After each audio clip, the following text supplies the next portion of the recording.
Production की, उत्पादन की बात कर रहे थे। और उत्पादन में हमने उसके जो फैक्ट थे वो तीन चीज पढ़ी। एक तो पढ़ा लैंड, एक पढ़ा labour, land labour and capital तक हम पढ़ चुके थे लास्ट क्लास के अंदर। Land labour and capital. Land के बारे में अपन ने पढ़ा कि ये क्या है, यूनिक गिफ्ट है, यूनिक गिफ्ट बाय नेचर। जो प्रकृति ने हमें सबसे जो यूनिक गिफ्ट दिया वो क्या है, लैंड है। ये जमीन के अंदर भी और जमीन के ऊपर की चीजें भी इसमें क्या होती हैं, शामिल होती हैं। जबकि लेबर की अपन बात करें तो इसमें श्रम शक्ति की अपन बात करें तो दो प्रकार के लेबर की बात हमने की थी, एक स्किल्ड होता है, एक अनस्किल्ड होता है। अगर स्किल लेबर आपके पास है तो आपकी प्रोडक्टिविटी हाई हो जाएगी, और अनस्किल्ड लेबर आपके पास है तो आपकी प्रोडक्टिविटी क्या हो जाएगी, डाउन हो जाएगी। वहीं अगर कैपिटल की बात करें कि कैपिटल की डेफिनेशन क्या थी, तो कैपिटल की डेफिनेशन क्या थी कि वह पैसा, वह धन जो अतिरिक्त धन कमाने के लिए लगाया जाए। मान लो मेरे पास 1 करोड़ रुपए है, उसमें से मैंने 50 लाख का इन्वेस्टमेंट कर दिया, तो ये 50 लाख का इन्वेस्टमेंट मैंने जहां इन्वेस्ट किया वो मेरी कैपिटल हो गई। ये पैसा मुझे अतिरिक्त धन कमाने के लिए मैंने लगाया है। तीन चीजें अपन ने यहाँ पढ़ ली थी, लैंड, लेवल और कैपिटल। ठीक है। चौथी चीज के बारे में अपन बात करना चाह रहे थे, तो चौथी चीज थी एंटरप्रेन्योर।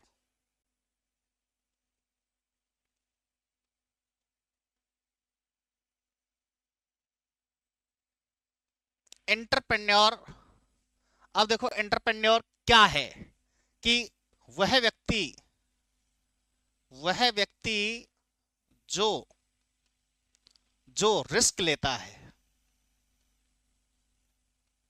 जो रिस्क लेता है। रिस्क लेने वाला व्यक्ति कौन है, एंटरप्रेन्योर है।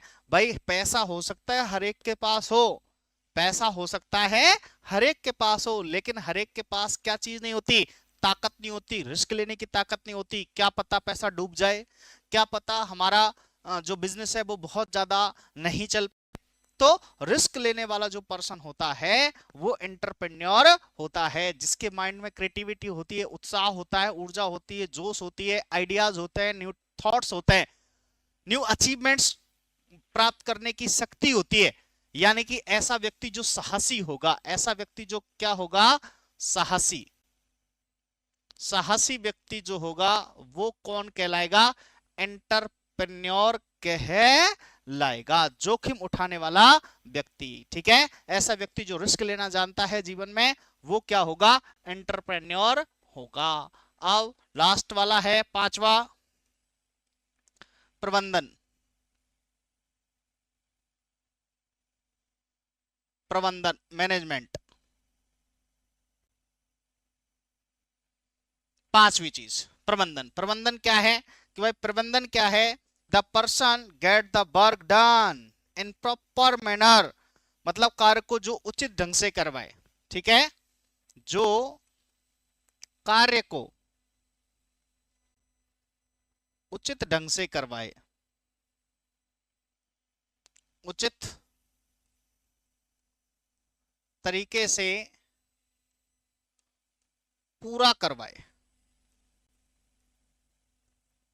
जब ये सभी चीजें साथ होती हैं तो बिजनेस अपने आप क्या करता है, ग्रोथ करता हुआ चला चला जाता है। प्रोडक्शन अपने आप क्या होता है, अच्छे लेवल का, हाई क्वालिटी का होता चला जाता है। अब आपके पास पैसा भी है, लेबर भी है, लैंड भी है, और क्या नाम है कि आप एंटरप्रेन्योर भी हो, लेकिन आपका प्रबंधन बहुत अच्छा नहीं है, मैनेजमेंट बहुत अच्छा नहीं है, तो ऐसा कोई भी ऑर्गेनाइजेशन बहुत ज्यादा क्या नहीं कर सकता, ग्रोथ नहीं कर सकता है। क्लियर। तो हमारे पास पांच चीजें हमने देखी, लैंड हमने पढ़ा, लेबर हमने पढ़ा, लैंड का क्या काम किसे कहते हैं, लेबर किसे कहते हैं, कैपिटल किसे कहते हैं, एंटरप्रेन्योर किसे कहते हैं, और प्रबंधन किसे कहते हैं। तो ये पांच चीजें हमने अच्छे से पढ़ ली, और इनके दम पे ही किसी भी ऑर्गेनाइजेशन को हम आगे बढ़ा सकते। क्लियर। अब देखिएगा कि लैंड, लेबर, कैपिटल और एंटरप्रेन्योर ये किस तरीके से, इनको क्या इनके मेन मोटिव होते हैं। इनके मेन मोटिव, सबसे पहले बात करेंगे लैंड की, फिर बात करेंगे लेबर की, लैंड, लेबर, कैपिटल, और एंटरप्रेन्योर और मैनेजमेंट।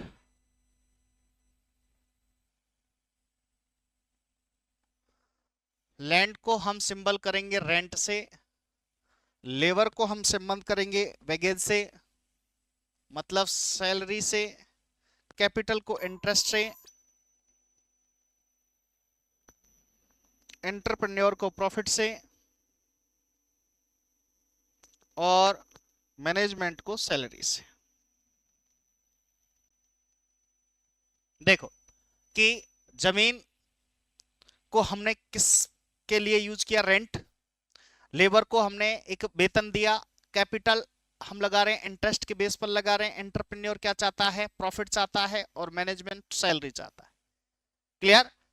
क्वेश्चन आ जाए कि उत्पादिता में रेंट का संबंध किससे है, बैगेज का संबंध किससे है, इंटरेस्ट का संबंध किससे है, प्रॉफिट का संबंध किससे है, सैलरी का संबंध किससे है। ठीक है, तो रेंट का संबंध किससे है, लैंड से है। सैलरी का संबंध मैनेजमेंट से है। ठीक है, प्रॉफिट का संबंध एंटरप्रेन्योर से है, इंटरेस्ट का संबंध कैपिटल से है। ठीक है, अब देखिएगा कि ये जो श्रम है, श्रम प्लस एंटरप्रेन्योर प्लस प्रबंधन, श्रम प्लस साहस प्लस प्रबंधन बराबर सक्रिय सदस्य। ये सभी एक्टिव मेंबर हैं भाई।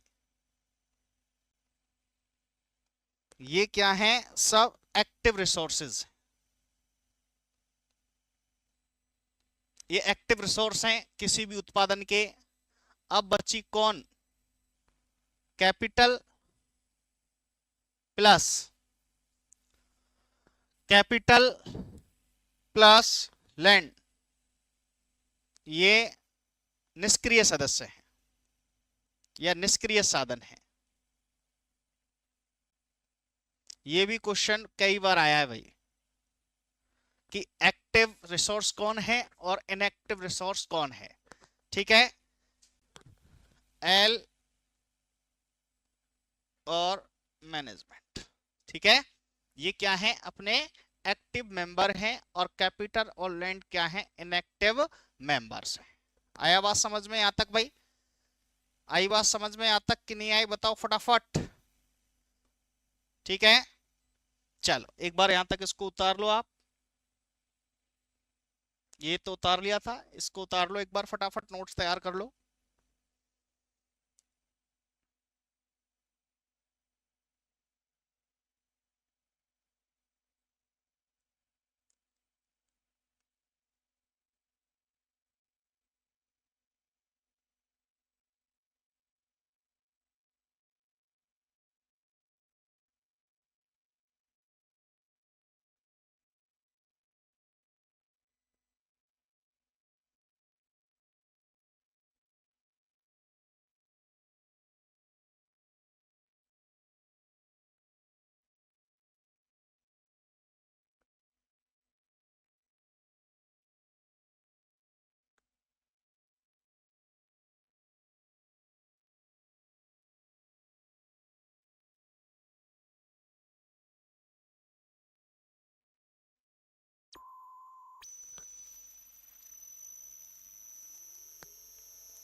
लिखा? नेक्स्ट, ये भी लिखना।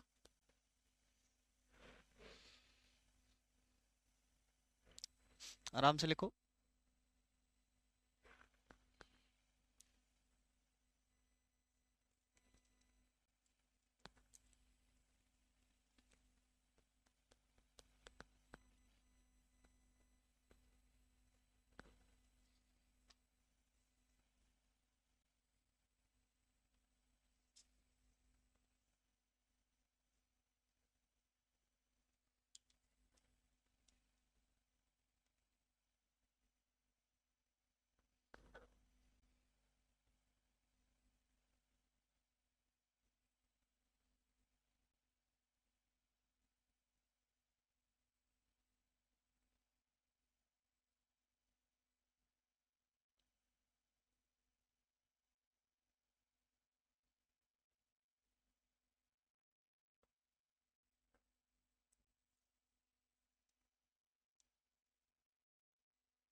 लिख लिया? Comment fast.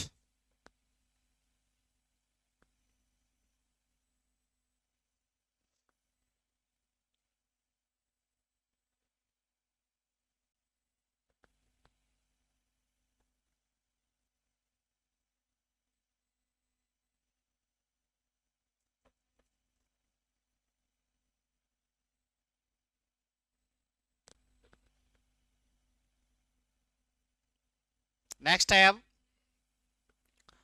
Some basic concepts, सुनना है आराम से।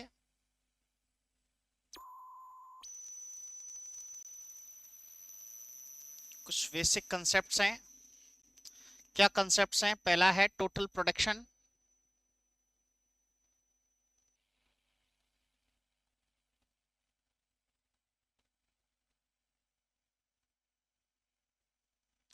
टोटल प्रोडक्शन एक क्या होता है? टोटल प्रोडक्शन की एक निश्चित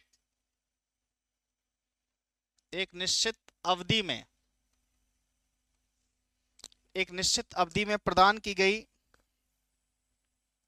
एक निश्चित अवधि में दिए गए इनपुट से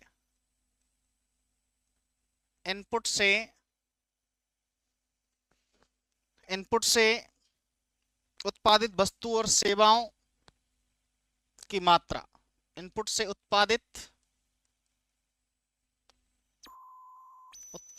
वस्तु और सेवाओं की मात्रा।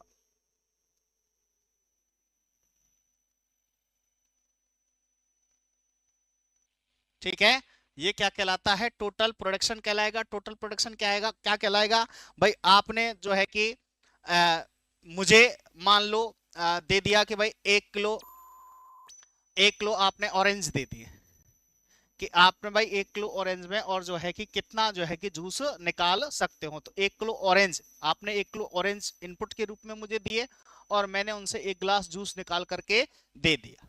ठीक है, तो जितना आप इनपुट दोगे उससे जो तैयार माल बनेगा वो क्या कहलाता है? टोटल प्रोडक्शन कहलाता है। किसी भी ऑर्गेनाइजेशन में आप जितना कच्चा माल दे रहे हो उससे जो तैयार माल कन्वर्ट होकर के आ रहा है वो क्या कहलाएगा? टोटल प्रोडक्शन कहलाएगा। अब दूसरा है एवरेज प्रोडक्शन, इसको बोलते हैं एपी, एवरेज प्रोडक्शन। अब देखो एवरेज प्रोडक्शन क्या है, कि एवरेज प्रोडक्शन क्या है? टीपी बराबर variable unit of variability, unit of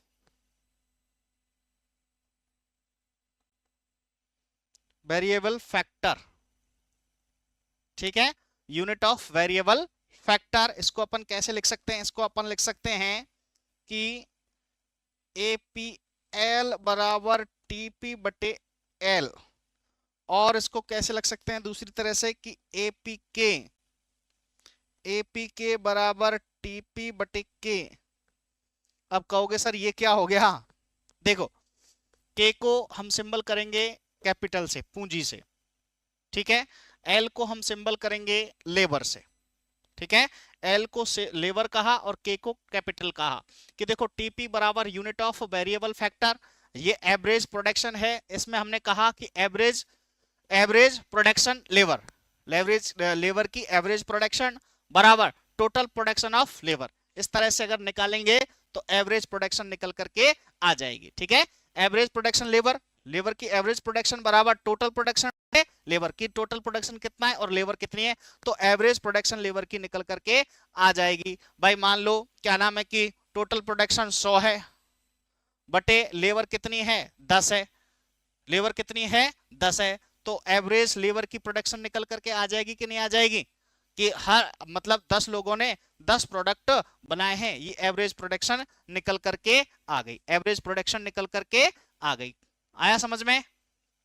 ठीक है, कि भाई टोटल प्रोडक्शन जितनी है, मान लो 1000 है, लेबर कितने 10, तो अगर काटोगे तो एवरेज प्रोडक्शन लेबर की निकल करके कि औसत एक लेबर ने इतना काम किया है। ऐसे ही यहाँ average production capital K4 capital बराबर टोटल प्रोडक्शन बटे कैपिटल, टोटल प्रोडक्शन बटे कैपिटल। भाई इतने प्रोडक्शन था और इतनी क्या लगी, कैपिटल लिखी, कैपिटल लगी है। मान लो 10,000 प्रोडक्ट बनाने में 1 लाख रुपए लगे, तो एक प्रोडक्शन एक यूनिट की निकल करके आ जाएगी कि भाई एक यूनिट में कितना पैसा लगा है।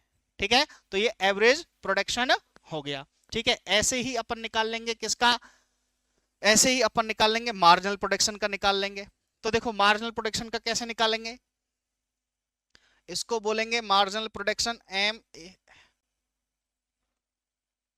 Marginal production.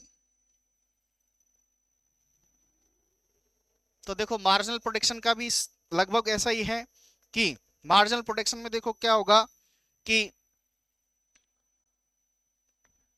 Delta TP, TP में जितना परिवर्तन आया बराबर unit of variable factor, unit of variable factor. ठीक है, अब इसको कैसे निकालेंगे कि डेल्टा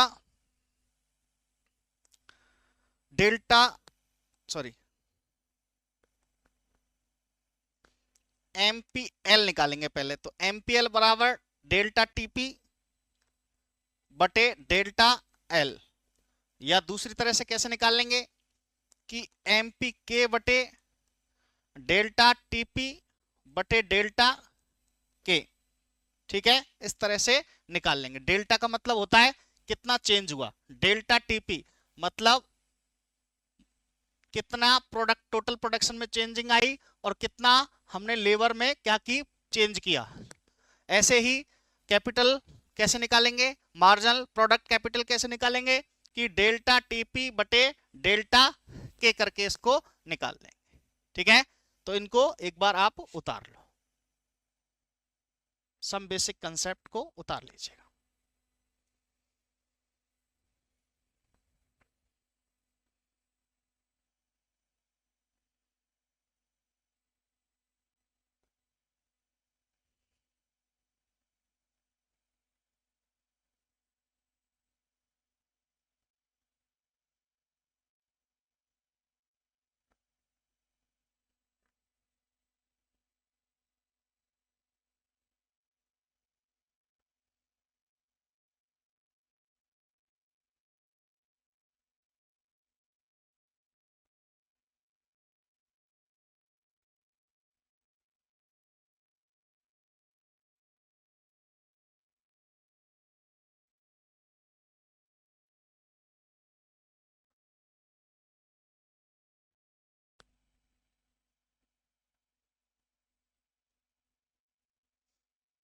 उतार लो आराम से।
ये उतारो।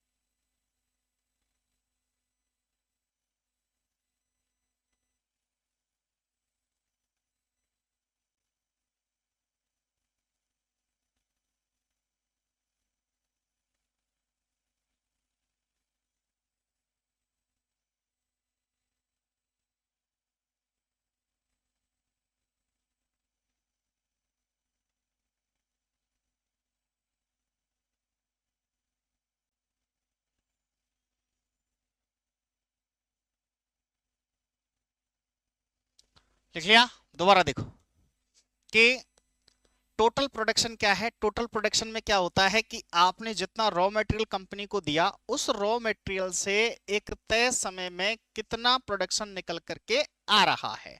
एक महीने में मान लो आपने क्या नाम है, जैसे आटे की कोई कंपनी है, उसको 2 क्विंटल आटा दिया कि 2 क्विंटल आटा है भाई, 15 दिन में निकाल कर देखो 2 क्विंटल आटे से कितना आटा जो है कि बना है और कितने आटे के प्रोडक्ट्स आपने बनाए हैं। तो वो रॉ मटेरियल हो गया गेहूं का, गेहूं से आटा बना, आटे से जो भी हमने मैन्युफैक्चरिंग की है, ब्रेड वगैरह बनाई, वो कितना बन करके आया है, तो वो हो गया उसका टोटल प्रोडक्शन। अब टोटल प्रोडक्शन से एवरेज प्रोडक्शन निकालेंगे। तो एवरेज प्रोडक्शन, अब जैसे एवरेज प्रोडक्शन हमने किसका निकाला, लेबर का एवरेज प्रोडक्शन अपन को निकालना है। तो लेबर का एवरेज प्रोडक्शन निकालना है तो एपीएल, एपीएल का मतलब समझ गए, एवरेज प्रोडक्शन ऑफ लेबर। तो एवरेज प्रोडक्शन ऑफ लेबर कैसे निकालेंगे कि टोटल प्रोडक्शन में लेबर का क्या दे देंगे, भाग दे देंगे, एवरेज प्रोडक्शन निकल करके आ जाएगा। अब कैपिटल का एवरेज प्रोडक्शन निकालेंगे तो AP, average production of capital, तो टोटल प्रोडक्शन बटे कैपिटल।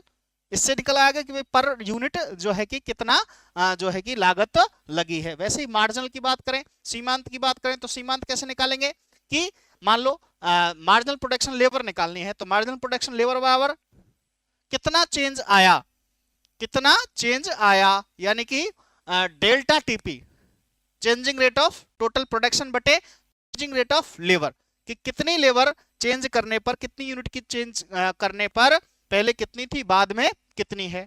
तो मार्जिनल अगर सीमांत निकालेंगे तो एवरेज अगर निकालेंगे तो इस तरह से निकलेंगे, ऐसे ही कैपिटल का निकल जाएगा। अब देखो कि एक चीज निकल करके आती है यहां के प्रोडक्शन फंक्शन, उत्पादन के फलन। प्रोडक्शन फंक्शन नया पॉइंट है, अच्छे से समझना। उत्पादन फलन, प्रोडक्शन फंक्शन। अब देखो प्रोडक्शन फंक्शन क्या है कि यह उत्पादन प्रक्रिया के मध्य, यह एक फर्म के आयात और निर्यात के बीच, आगत और निर्गतों के बीच क्रियात्मक, मौद्रिक, गणितीय संबंध को दर्शाता है। ठीक है, मौद्रिक, तकनीकी और गणितीय संबंध को, यह एक फर्म के आगत और निर्गत, मतलब आउटपुट और इनपुट के मध्य क्रियात्मक, मौद्रिक, गणितीय,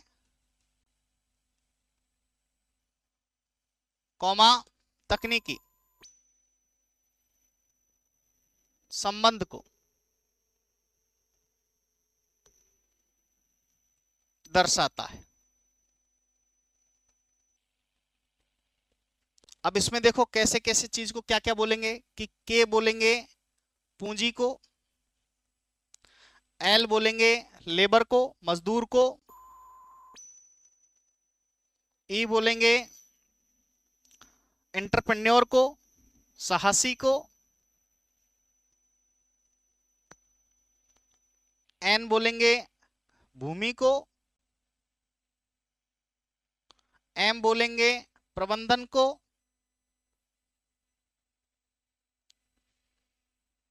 आ गया लैंड लेबर सब आ गया ना, ठीक है क्लियर।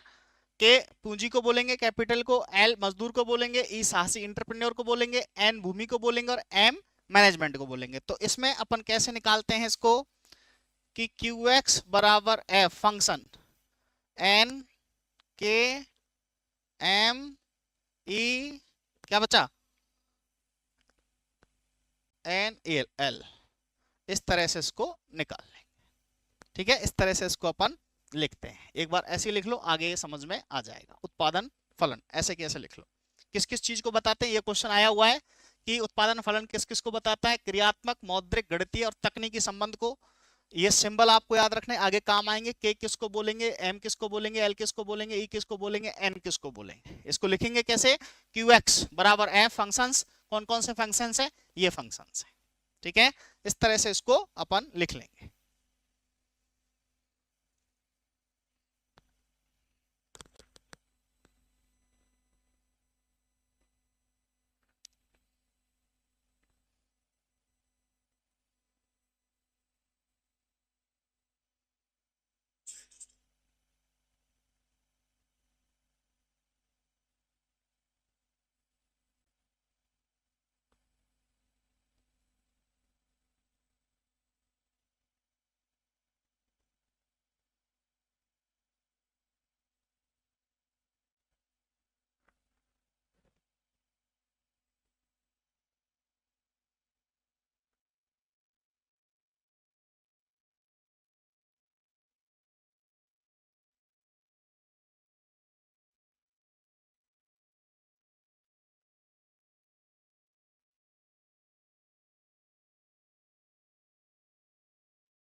लिख लिया?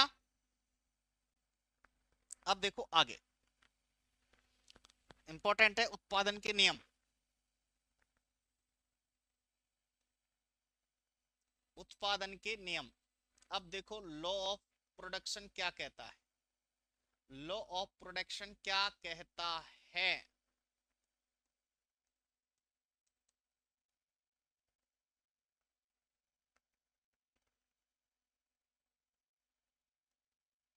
लॉ ऑफ प्रोडक्शन क्या कहेगा कि लॉ ऑफ प्रोडक्शन को अपन दो प्रकार से डिवाइड करते हैं भाई। कर दूं? दो प्रकार से इसको बांटा गया लॉ ऑफ प्रोडक्शन को, कि पहला है एस आर और दूसरा है एल आर। एस आर और एल आर दो टाइप से इसको बांटा गया। एस आर मतलब शॉर्ट रन, ठीक है, शॉर्ट रन। और एल आर मतलब लॉन्ग रन।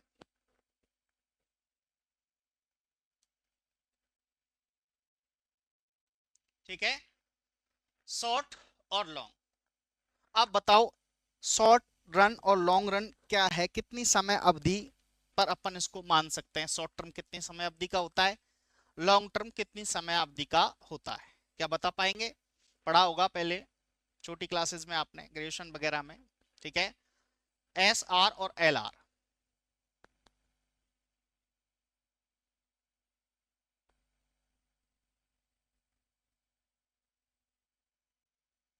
लिख लिया?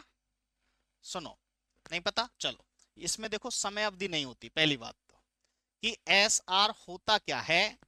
एस आर होता क्या है कि यह समय की, यह समय की वह अवधि होती है,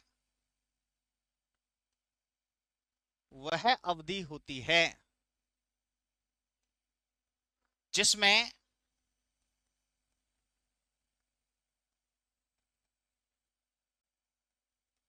उत्पादन साधन के कम से कम एक साधन, एक साधन स्थिर होता है। कम से कम एक साधन क्या होता है? स्थिर होता है। यह समय की वह अवधि है जिसमें उत्पादन साधन की कम से कम एक साधन क्या होता है? उत्पादन की कम से कम एक साधन क्या होता है? स्थिर होता है। उत्पादन का एक साधन क्या होता है? स्थिर होता है।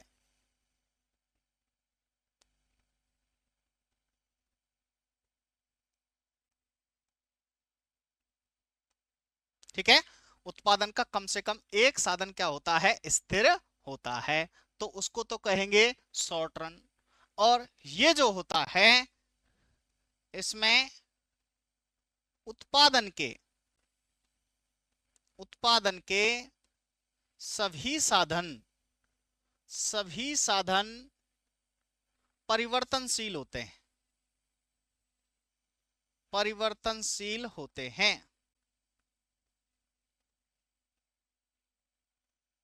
कोई भी साधन क्या नहीं रहेगा, कोई भी साधन क्या नहीं रहेगा, स्थिर नहीं रहेगा। अब उत्पादन के साधन भूल मत जा, उत्पादन के साधन लैंड, लेबर, ठीक है, कैपिटल, वो वाले, उसमें तो कम से कम एक साधन कांस्टेंट रहेगा, एक रिसोर्स कांस्टेंट रहेगा, लेकिन इसमें कोई भी रिसोर्स कांस्टेंट नहीं रहेगा।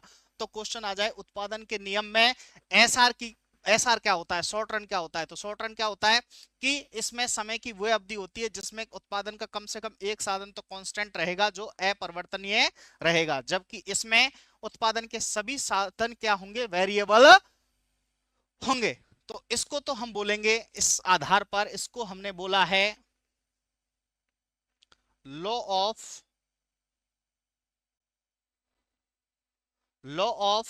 रिटर्न, इसको तो हम बोलते हैं law of return, law of return. और इसको इस आधार पर हम बोलेंगे pattern, pattern of scale, pattern to scale.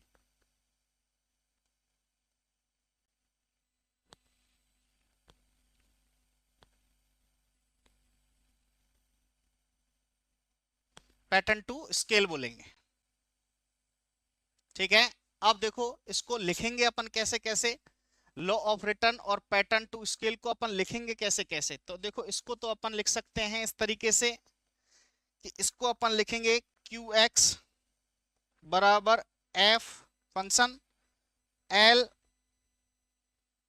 Comma के, और के को मैंने क्या कर दिया, स्थिर कर दिया, ठीक है, के को मैंने क्या कर दिया, स्थिर कर दिया,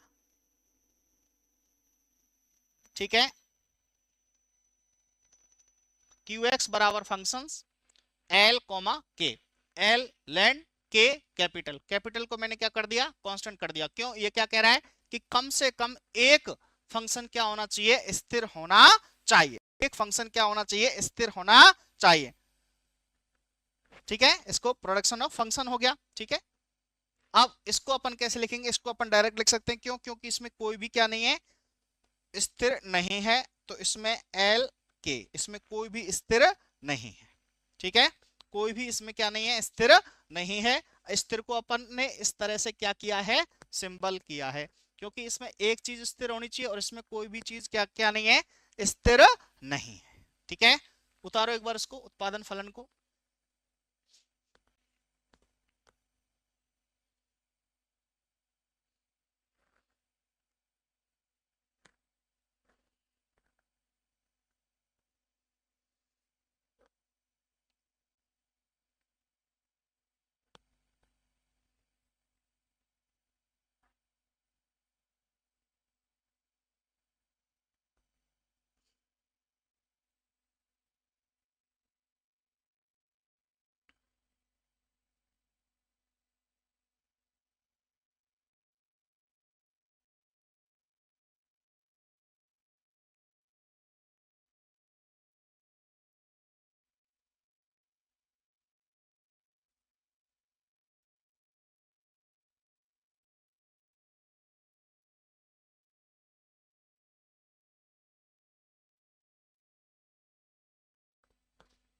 लिखा, चलो अब देखिएगा आगे कि अब मैं इसमें परिवर्तन कर रहा हूं, तो मान लो मैंने कर दी 2l प्लस के को मैंने स्थिर कर दिया, मतलब लेबर की संख्या बढ़ा दी, कैपिटल कांस्टेंट है, लेबर की संख्या मैंने बढ़ा दी। अब इसके तीन फैक्ट हो सकते हैं भाई, इसके तीन फैक्ट हो सकते हैं अगर मैंने ऐसा किया है। तो पहला मान लो कि भाई ये जितना मैंने बढ़ाया है उससे ज्यादा भी हो सकता है, उसके बराबर भी हो सकता है, और उससे कम भी हो सकता है, ठीक है। जिस हिसाब से मैंने लेबर बढ़ाई है, जिस हिसाब से मैंने लेबर बढ़ाई है, तो उत्पादन उससे डबल भी हो सकता है, उसके बराबर भी हो सकता है, और उससे कम भी हो सकता है, ठीक है। यहां तक समझ गए भाई, मैंने लेबर बढ़ा दी, कितनी कर दी, 2 लेबर कर दी, और कैपिटल मैंने क्या रखी है, स्थिर रखी है, ठीक है, क्योंकि एक उत्पादन क्या, एक साधन क्या होना चाहिए, स्थिर होना चाहिए, एक साधन स्थिर होना चाहिए, तो एक साधन स्थिर है। अब इस कंडीशन में क्या होगा कि तीन कंडीशंस हो जाएंगी, या तो वो जितना मैंने बढ़ाया उससे ज्यादा प्रोडक्शन देगा, या उसके बराबर प्रोडक्शन देगा, या फिर उससे कम प्रोडक्शन देगा। अगर ज्यादा प्रोडक्शन देगा तो इसको बोलेंगे बढ़ते प्रतिफल का नियम, बढ़ते प्रतिफल का नियम, या स्थिर प्रतिफल का नियम,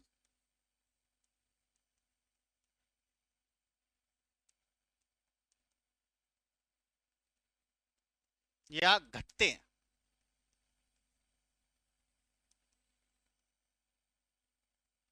प्रतिफल का नियम। यहां तक आया समझ में?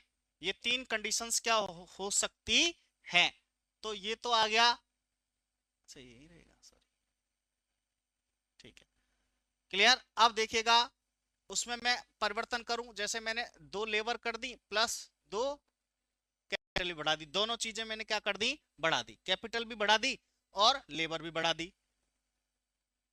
अब इसमें भी तीन कंडीशंस हो सकती हैं। अब देखो इसमें तीन कंडीशंस क्या हो सकती हैं,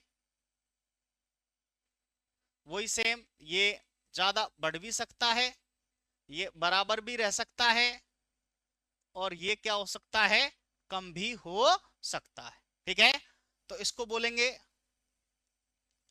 बढ़ते हुए पैमाने, इसको स्थिर पैमाना,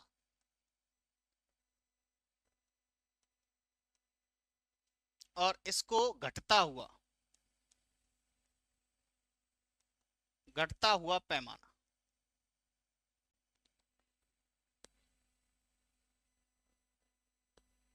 ठीक है, दोनों हो गया, ये एस आर में हो गया, एस आर में हो गया, और ये किस में हो गया, एल आर में हो गया। ठीक है, उतारो इसको फटाफट।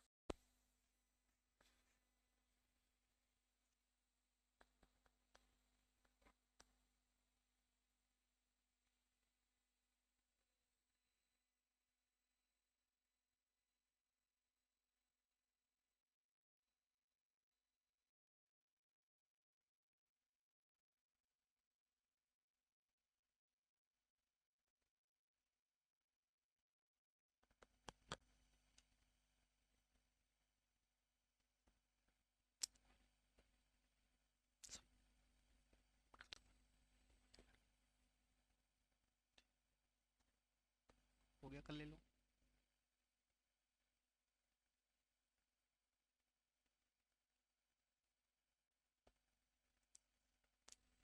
लिख लिया?